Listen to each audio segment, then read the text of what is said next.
Olá, tudo bem? Tudo em ordem? Vamos continuar? Continuando a nossa saga A Sabedoria da Vida, do Arthur Schopenhauer, A Arte de Organizar a Vida, Ter Prazer e Sucesso, da editora Golden Books, tradução da Jeane Rangel. Vamos continuar?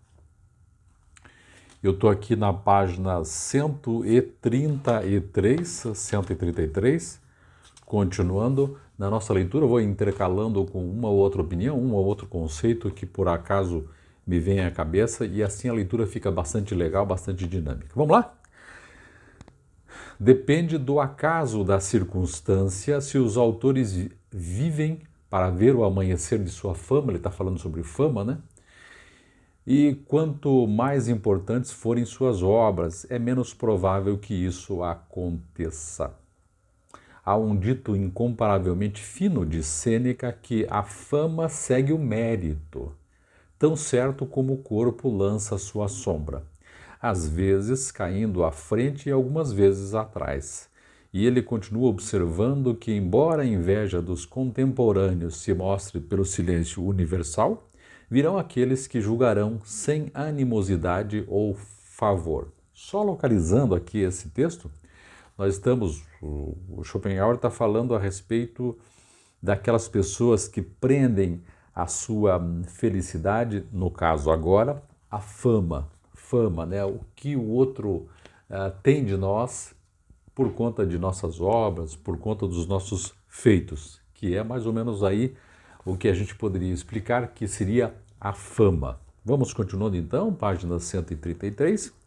Desta observação se manifesta que mesmo à época de Sêneca havia tratantes que entendiam a arte de suprimir o mérito, ignorando maliciosamente sua existência e escondendo as obras boas do público para favorecer as ruins. É uma arte bem entendida em nossos dias também, manifestando-se agora em uma invejosa conspiração do silêncio. Como regra geral, quanto mais tempo a fama de um homem tende a permanecer, mais tarde ela virá.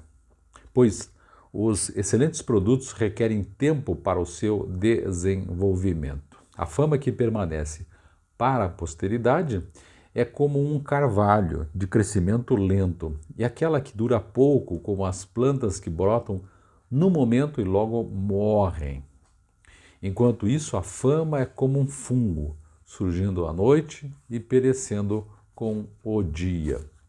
Que é mais ou menos também aquela ideia de que muita gente, a gente percebe isso na história, olhando assim para trás, que muita gente construiu a sua fama, construiu o seu bom nome que ficou no tempo, muito provavelmente depois de um trabalho árduo, depois de um trabalho vagaroso, tenaz e de tal forma que essa pessoa não conseguiu usufruir da sua fama enquanto viva. Eu lembro muito bem grandes pintores que, enquanto vivos, viviam numa dificuldade em relação a ganhar alguma coisa com a sua fama e depois de mortos, sim, a sua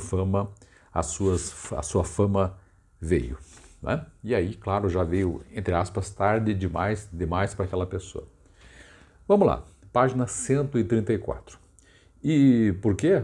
Por esta razão. Quanto mais um homem pertence à posteridade, em outras palavras, à humanidade em geral, mais alienado ele é para os seus contemporâneos. Olha que interessante.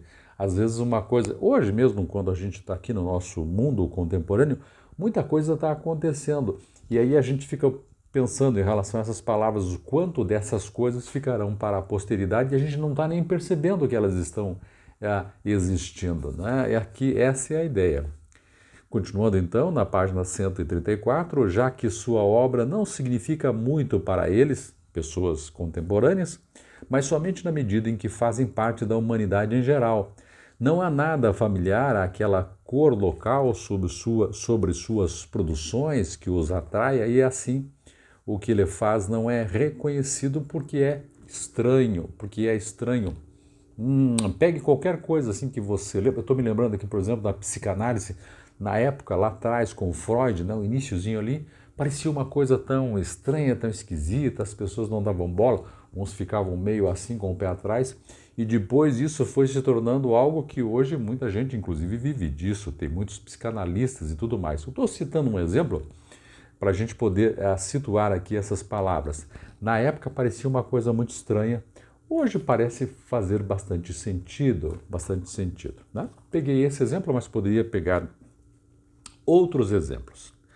As pessoas tendem mais a apreciar o homem que serve às circunstâncias de sua própria breve hora ou ao temperamento do momento, pertencendo a ele, vivendo e morrendo com ele. Que as pessoas dão muito mais valor àquelas coisas que vêm naquele momento, né? Dão muito mais importância àquilo que está acontecendo naquele momento, porque só o tempo é que diz das coisas verdadeiramente boas, de modo tal que traga fama, não digo perene, mas fama bastante grande depois que a pessoa vai embora.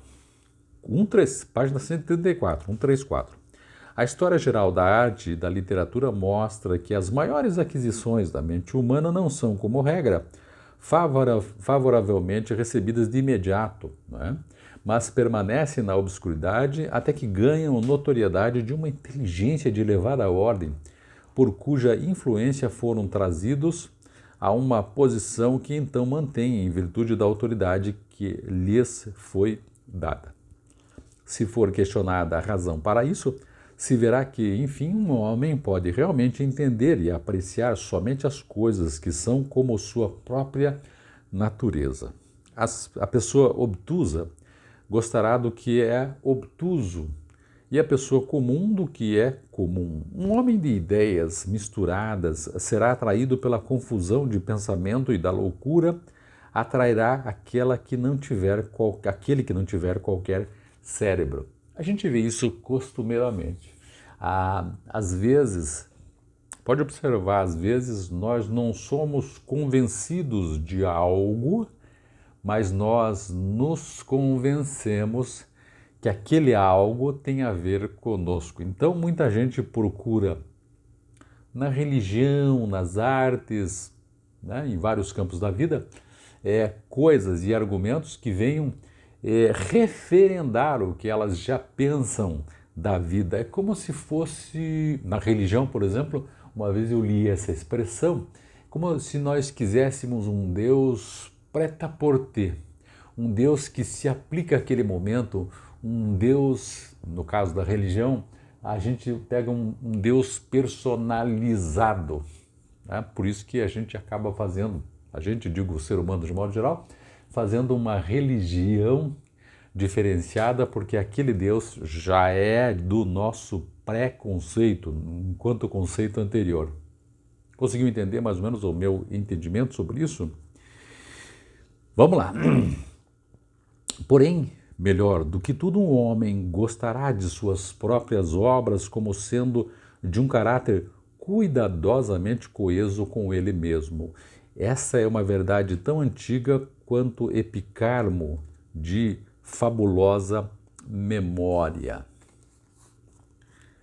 Página 135. O sentido desta passagem, da passagem que ele acaba de citar aqui do Epicarmo, que eu não vou ler porque está em alemão,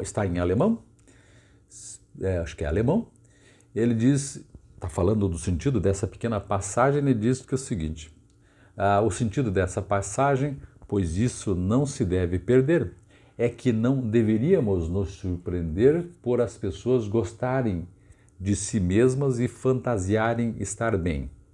Para um cachorro, a melhor coisa do mundo é um cachorro. Para um boi, um boi. Para um asno, um asno. Para um porco, um porco. A gente tem a tendência mesmo, né, de procurar as coisas que já nos satisfazem, que já preencham determinadas lacunas e tentar afastar aquelas coisas que são bastante diferentes com o nosso jeito de pensar.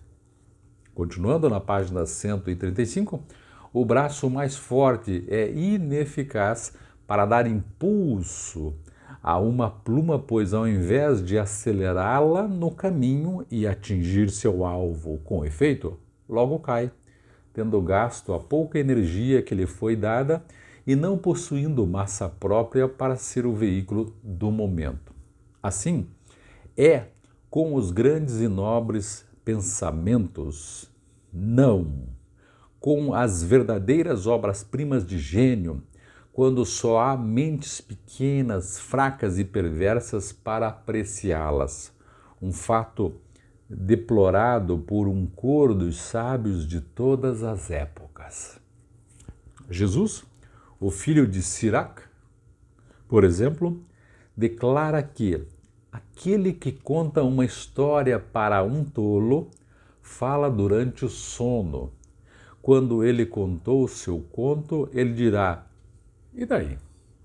E Hamlet diz: um discurso é farsa para um ouvido de louco.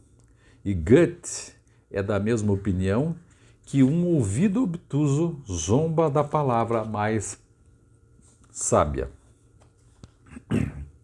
Página 136.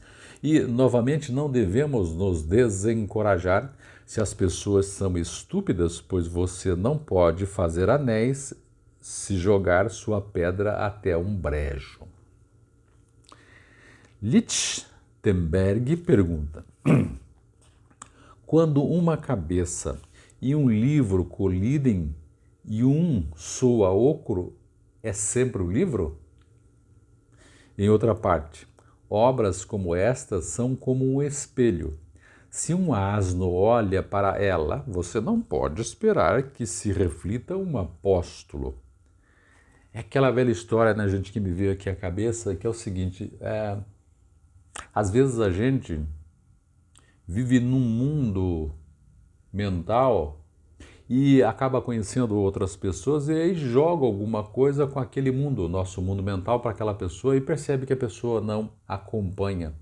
Somos, então, nós e às vezes algumas pessoas de mundos mentais diferentes. Então, não dá para que a gente consiga se enquadrar no bate-papo, na conversa com uma outra pessoa que está no mundo mental, no mundo diferente, no mundo, eu digo mental, mundo de conhecimento diferente, né? No mundo em que aquela pessoa foi educada e tudo mais, né? Continuando aqui, faríamos bem de lembrar do belo e tocante lamento do velho Gellert, que os melhores dons de todos encontram o menor número de admiradores e que muitos homens confundem o ruim com o bom. Um mal diário que nada pode evitar, como uma praga que nenhum remédio pode curar. Há só uma coisa a ser feita, embora como é difícil. Os tolos devem se tornar sábios e isso eles nunca poderão. O valor da vida eles nunca sabem. Eles veem com os olhos externos, mas nunca com a mente e louvam o trivial, porque o bom lhes é estranho. Tem gente que tem essa capacidade, né? Voltando a essa ideia de que tem gente que não tem uma capacidade de enxergar o outro, o novo, o que está vindo, é como se fosse um grande jogo de xadrez da vida, né? De tentar se antecipar a determinar um lance da vida. Tem gente que não tem esse tirocínio e não percebe, trazendo aqui de novo, que no momento presente, e às vezes não dá para perceber também, nós estamos convivendo no momento presente com coisas que darão fama para alguma pessoa no futuro e a gente só não está percebendo porque é um fato novo que inclusive nós não aceitamos, que a gente tem um certo receio, que a gente tem um certo medo. Vamos lá? Página 137. A incapacidade intelectual que, como dizia Goethe, deixa de reconhecer e apreciar o bom existente, deve-se somar a algo que ocorre em toda parte. A falta de base moral da humanidade, aqui tomando a forma de inveja. A nova fama que um homem obtém lhe surge em destaque acima das cabeças de seus companheiros, assim rebaixados em proporção. Todo o mérito conspícuo é obtido ao custo dos que não possuem nenhum. Ou como para Goethe em seu Westostlicher Divan, o louvor do outro é a autodepreciação. E é interessante, vão me ocorrendo aqui insights, e é legal esse nosso bate-papo, espero que você esteja curtindo aí, e deixa recado para mim certinho também, para eu saber como é que está chegando em você, porque eu estou fazendo isso para você também, mas para mim também, né? Estou fazendo essa leitura para mim também. Obviamente que para você eu tenho que saber qual é a sua ideia, se você deixar aí o seu recado para mim. Mas aqui eu estou lembrando também uma coisa, uma coisa que a internet trouxe e que se adequa muito bem a esse pensamento, que é o seguinte. Você já percebeu que quando você está lá nos aplicativos aí da vida e você começa a ver um vídeo só, de repente se parece que os robôs daquele aplicativo só mostram para você aquele assunto, aquelas coisas, ou você está navegando aí na internet e daí o robô começa, né, tem alguma coisa por trás disso, né, claro, tem uma mente humana por trás disso, começa a perceber que você gosta de determinado assunto e começa a jogar para você assunto. Por que isso? É justamente para te municiar de coisas que teoricamente você gosta e que você não precisa sair dali. Como se fosse um grande shopping center de assuntos onde a ideia é atrair a sua atenção. Daí a gente tem a impressão que está todo mundo pensando igual a gente. Porque a internet é pródiga nisso, a gente daí estará vivendo numa bolha, Então tem muito a ver com isso aqui. Página 137 ainda. Vemos então, como qualquer que seja a forma assumida pela excelência, a mediocridade, a parte comum à grande maioria, se associa a ela contra a excelência, em uma conspiração para resistir e, se possível, para suprimi-la. A senha desta liga é abasse le mérite, ou abaixo o mérito. Não, mas aqueles que fizeram algo por si mesmos e usufruem certo grau de fama não se preocupam com a aparência de uma nova reputação, porque seu sucesso é capaz de jogar o deles na sombra. Então, Goethe declara que se a nossa vida dependesse do favor dos outros, nunca teríamos vivido. A partir do desejo de parecer importantes a si mesmos, as pessoas ignoram até nossa existência. A honra, ao contrário, geralmente vai de encontro com a justa apreciação e não é exposta à investida da inveja. Não. Todo homem recebe sua posse até que se prove o contrário. Mas a fama tem que ser ganha a despeito da inveja, e o tribunal que premia com a fama é composto por juízes tendenciosos e que estão contra o candidato desde o início. Honra é algo de que somos capazes e que estamos prontos a compartilhar com todos. A fama sofre abusos e se torna mais inatingível à medida que mais pessoas a buscam. Mas a dificuldade de ganhar fama por determinada obra está na razão inversa ao número de pessoas que provavelmente a lerão. Então, é muito mais difícil se tornar famoso como autor de uma obra culta do que um escritor que aspira somente se divertir. Página 139. O caso das obras filosóficas é o mais difícil de todos, pois o resultado que almejam é um tanto vago e, ao mesmo tempo, inútil do ponto de vista material. elas atraem principalmente leitores que estão eles mesmos trabalhando nas mesmas linhas. É claro, então, pelo que disse sobre a dificuldade de se ganhar fama, que aqueles que trabalham não por amor a seu assunto, nem pelo prazer de aprofundá-lo, mas sob o estímulo da ambição, jamais ou raramente deixam à humanidade um legado de obras imortais. Aqui me vem à cabeça também o seguinte: quando nós estamos imbuídos de uma obra, quando a gente está motivado em fazer alguma coisa, que pode ser leitura desse livro, pode ser o seu trabalho lá, pode ser, sei lá, um poema que alguém esteja escrevendo.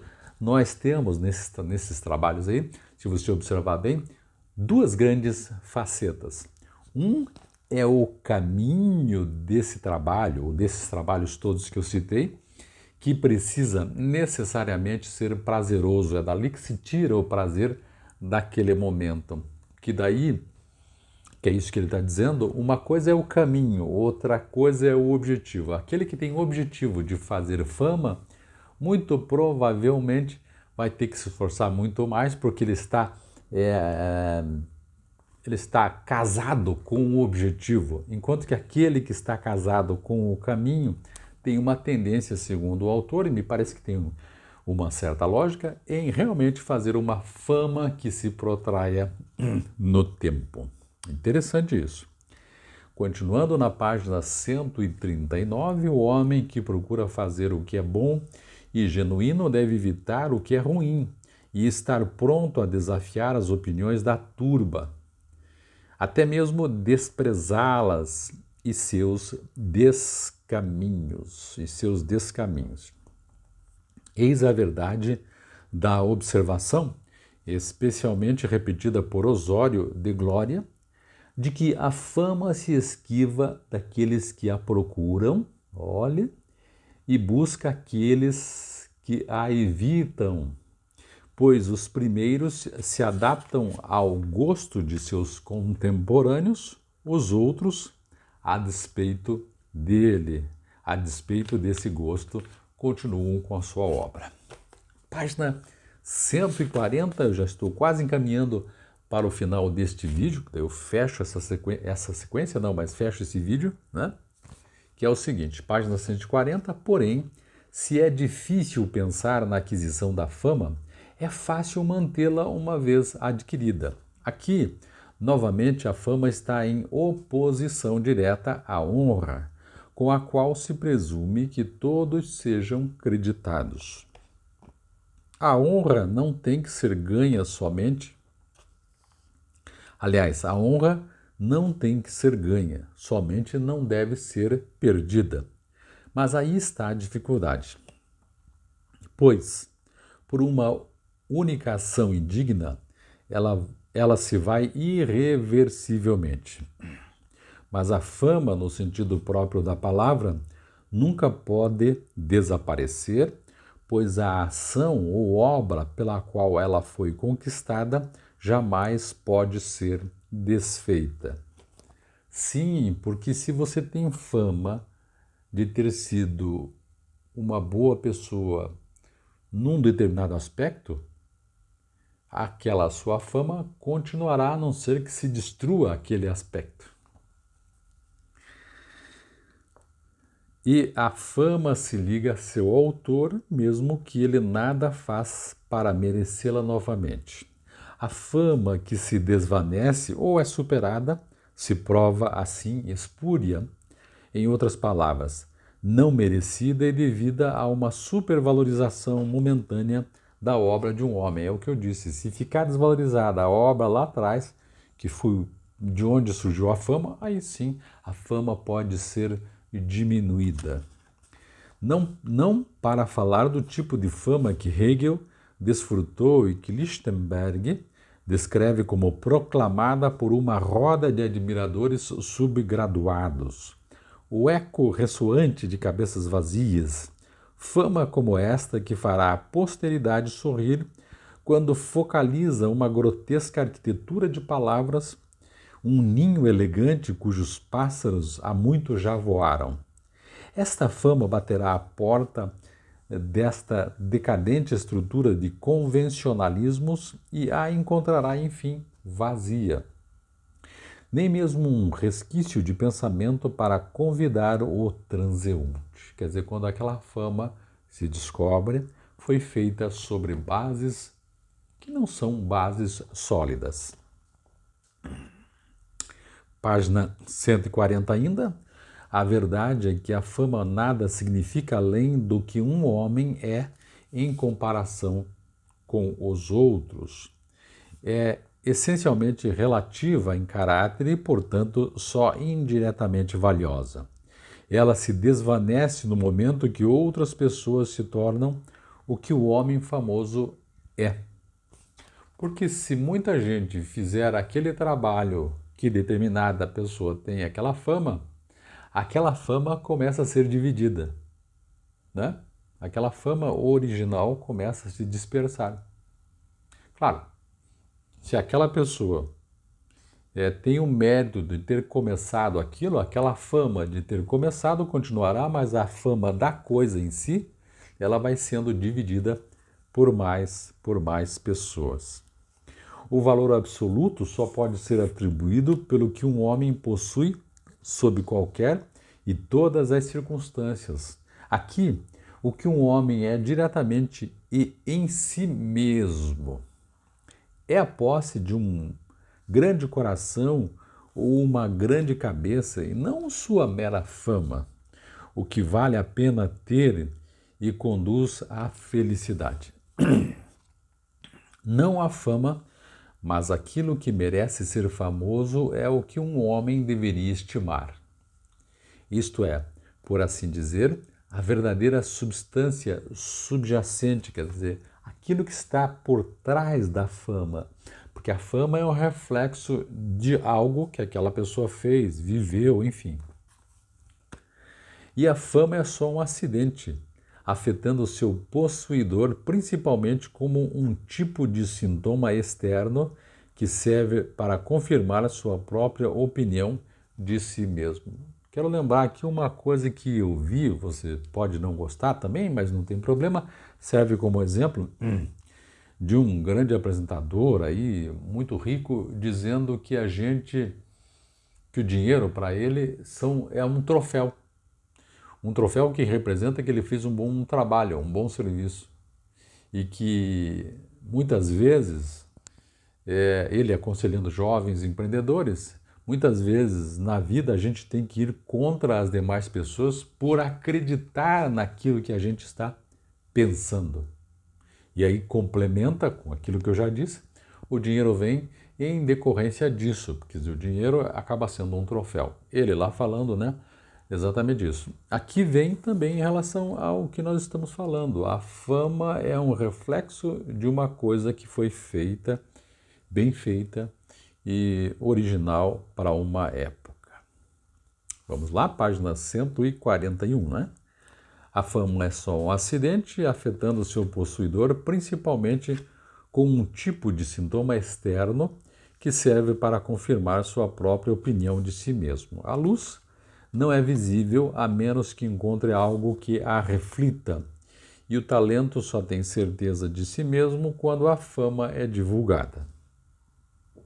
Mas a fama não é um sintoma garantido de mérito, porque você pode ter um sem o outro, ou como Lessing declara precisamente, algumas pessoas obtêm fama e outros a merecem. Aqui há uma dicotomia entre a fama que veio em decorrência de um trabalho e a fama em si, se ela é devida ou não. Como merecimento, né? Página 141. Seria uma existência miserável fazer seu valor ou desejo de valor dependerem do que outras pessoas pensam, mas tal seria a vida de um herói ou de um gênio se seu valor consistisse em fama, isto é, do aplauso do mundo. Todo homem vive e existe por sua própria conta e, portanto, principalmente em e por si mesmo. E o que ele é e todo o seu modo de ser interessa a ele mesmo mais do que a qualquer outra pessoa. Assim, se ele não vale muito em relação a isso, não pode valer muito de outra forma. A ideia que outras pessoas formam de sua existência é algo secundário, exposta a todas as chances do destino e, ao final, afetando-lhe, mas muito indiretamente. Além disso, as cabeças das outras pessoas são um lugar deplorável para ser o lar da verdadeira felicidade de um homem, talvez uma fantasiosa felicidade, mas não a real. Que é o que a gente percebe, né? Se nós somos seres únicos, se nós somos seres que temos uma certa autonomia no pensar, no agir, por que nós vamos colocar no desejo e na cabeça do outro a nossa felicidade? Porque o outro não está no nosso controle.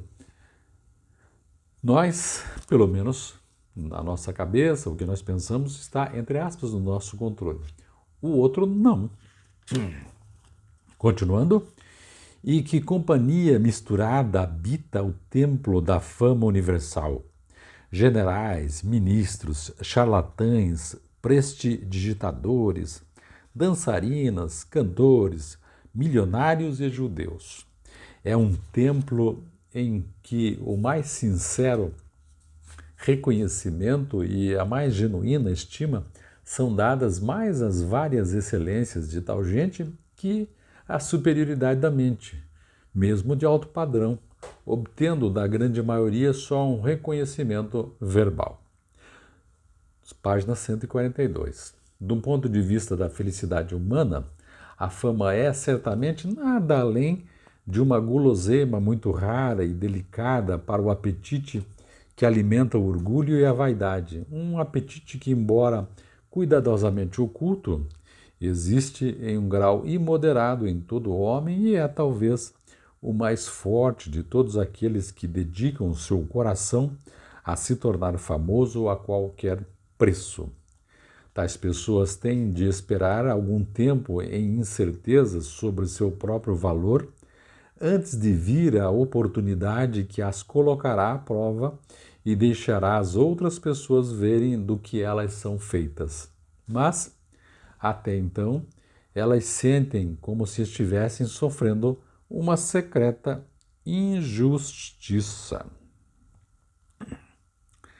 No entanto, como explicitei no início deste capítulo, um valor irracional é colocado sobre a opinião de outras pessoas, valor esse desproporcional ao seu mérito real. A gente dá um valor exagerado na opinião do outro, né? Hobbes tem algumas observações fortes sobre este assunto e, sem dúvida, ele está muito certo. O prazer mental, ele escreve, e o êxtase de qualquer tipo surge quando, comparando-nos com os outros, chegamos à conclusão de que podemos pensar bem de nós mesmos. Assim podemos facilmente entender o grande valor que é sempre ligado à fama, como merecendo qualquer sacrifício se houver a mais leve esperança de obtê-lo. Aí tem uma transcrição em inglês aqui, também, a respeito dessa passagem, e página 143. Podemos assim entender como as pessoas mais vaidosas do mundo estão sempre falando sobre a glória, com a mais implícita fé nela, como um estímulo para grandes ações e grandes obras. Mas não pode haver dúvida de que a fama seja algo secundário em seu caráter, um simples eco ou reflexo, como se fosse uma sombra ou sintoma do mérito. E em qualquer caso, o que excita a admiração deve ser mais valoroso do que a própria admiração. A verdade é que um homem se torna feliz não pela fama, mas por aquilo que lhe traz a fama, por seus méritos ou, para falar mais corretamente, pela disposição e capacidade das quais seus méritos procedem, sejam elas morais ou intelectuais, e eu estou na página 144. O melhor lado da natureza de um homem deve necessariamente ser mais importante para ele que para qualquer outro. Seu reflexo, a opinião existente nas cabeças dos outros, é uma questão que pode afetá-lo apenas em grau diminuto. Aquele que merece a fama sem obtê-la possui, de longe, o mais importante elemento de felicidade que o deve consolar pela perda da outra.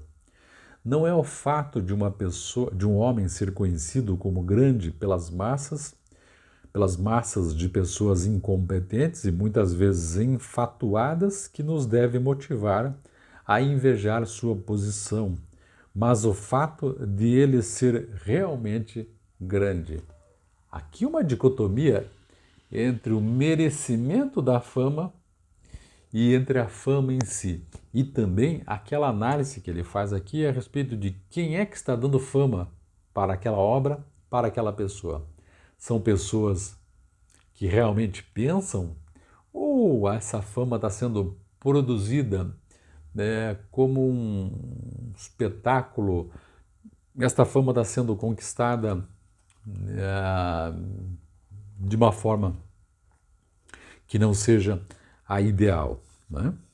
Continuando aqui, página 144, e sua felicidade está não no fato de a posteridade ouvir falar dele, mas de ele ser o criador de pensamentos valiosos para serem entesourados e estudados por centenas de anos. Valeu? Terminei, página 144, está muito legal também, o vídeo já está extenso, não quero que fique muito extenso. Terminei então na página 144, fui da página 133 para completar, até a página 144 nesse livro fabuloso, A Sabedoria da Vida, do Arthur Schopenhauer. Tá legal? A Arte de Organizar a Vida, Ter Prazer e Sucesso, da editora Golden Books, tradução da Jeane Rangel. Tá aí, tá entregue mais um vídeo, tem vários aí no canal para você ir seguindo. Esta leitura tá fabulosa. Valeu? Deixe seu like, seu comentário, vou gostar bastante e nos propague por aí. Um abraço, tchau, tchau.